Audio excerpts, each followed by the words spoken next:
Hey everyone, and welcome back. Today we are jumping right into Unit 4, and we're going to kick things off with a fascinating little linguistic mystery. We're going to uncover an invisible consonant, meet some kind of rebellious letters that refuse to connect, learn how to count, and then we'll put it all together to introduce people. You ready? Let's get into it. Okay, so let's start with a puzzle. One of the absolute core rules of Arabic is that every single syllable must start with a consonant. There are no exceptions.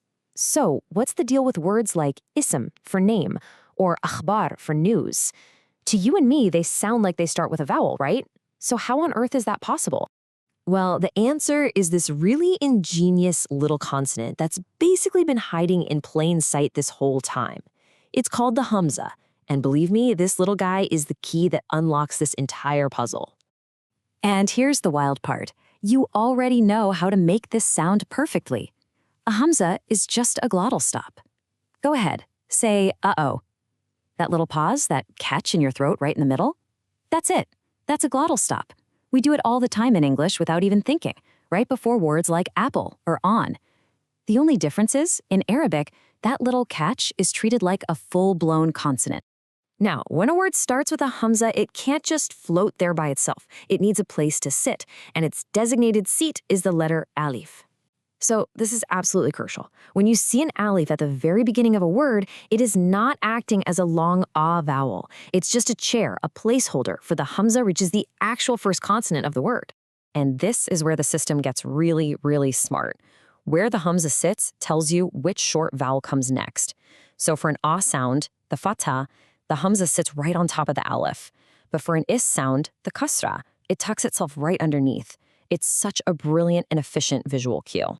And for our third short vowel, the U sound, or dhamma, the hamza is right back on top of the alif along with that little dhamma mark.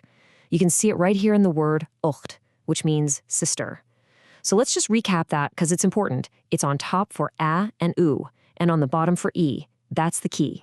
Okay, so we've pretty much cracked the case of the invisible consonant. Now let's meet a new group of letters that are actually very visible, precisely because they like to stand apart. These are the non-connectors. You can think of them as the true independents of the Arabic alphabet. So here's the one big rule you have to remember for this whole group. These letters will happily connect to a letter that comes before them, but they absolutely refuse to connect to the letter that comes after them. This creates this tiny, visible gap right in the middle of a word, which honestly is a huge help when you're learning to read. First step in our group of non-connectors is Daal. It makes said Dow sound. And the book gives a perfect tip for this one. You want to aim for the sharp, crisp dot you hear in the word deep, not that kind of softer dot in a word like puddle. It has to be a really clean, distinct sound. Next up, we have its cousin, Daal. And you'll notice right away, it just looks like a doll with a dot on top. Super easy to remember. This one makes the voiced the sound, or other. Feel that little vibration, that buzz? That's the sound you're going for. Not the whispery th you hear in 3. Our third non-connector is ra. Now listen up, this is super important. This is not the English R. It's what we call a flap R, kind of like you hear in Spanish. And the book gives the perfect analogy for English speakers. It's the sound right in the middle of gotta. Just say, I gotta go really fast. Feel how your tongue just quickly taps or flaps against the roof of your mouth? Boom, that's the sound. And the last member of our little non-connector club is Zaay. And this one's a freebie. It looks just like a ra with a dot on top, and it sounds exactly like the English Z in zebra. No tricks, no catches. So that's our whole group. Daal, Dhaal, Ra, and Zaay. All right, so now that we have all these new letters under our belt, we can actually start writing a lot more words, including the words for numbers. So let's tackle that fundamental skill next, learning to count from 0 to 10. So here they are. From 0, or sifr, all the way up to 10, ashra. Now you'll see two different sets of symbols. The ones on the left probably look pretty familiar, and fun fact, those are actually called Arabic numerals. But in much of the Eastern Arab world, you're going to see the symbols on the right, which are called Arabic Indic numerals. Notice how 5 is a little circle, and 0 is just a dot. It's really important to get comfortable recognizing both sets. Okay, I have a massive pro tip for you here, especially when it comes to handwriting. You need to pay very close attention to the numbers 2 and 3. In print, they look different enough, but when people write them by hand quickly, they can look almost identical. The key is that the handwritten 3 has a much deeper hook at the top than the 2. Trust me, getting this down now is going to save you a ton of headaches later.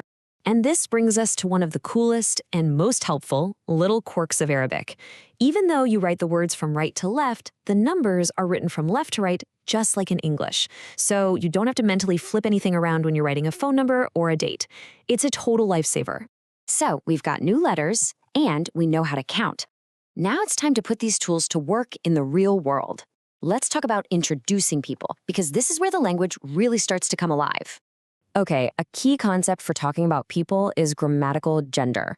But don't let that scare you, because the good news is there's a really simple pattern. A lot of the time, to make a masculine noun feminine, you just add the letter ta marbuta to the end. So sahibi, my male friend, becomes sahibati, my female friend. A male student, talib, becomes a female student, taliba. Once you see this pattern, you're going to start spotting it everywhere. All right, now here is a really important cultural note that will help you sound much more natural. You know how in English we always say, "Hi, this is my friend Tom." Well, in Arabic, you generally avoid that. It's much more common, much more natural to just directly state the person's name and their relationship to you. Let's look at a real example so you can see what I mean. This sentence literally translates to, "My friend Corey is a student at the University of Colorado." See what's missing? There's no is or this is. You just state the facts, the person, and their attribute. It's a really clean, direct, and efficient way to introduce someone. And there you have it. I mean, think about what we just did.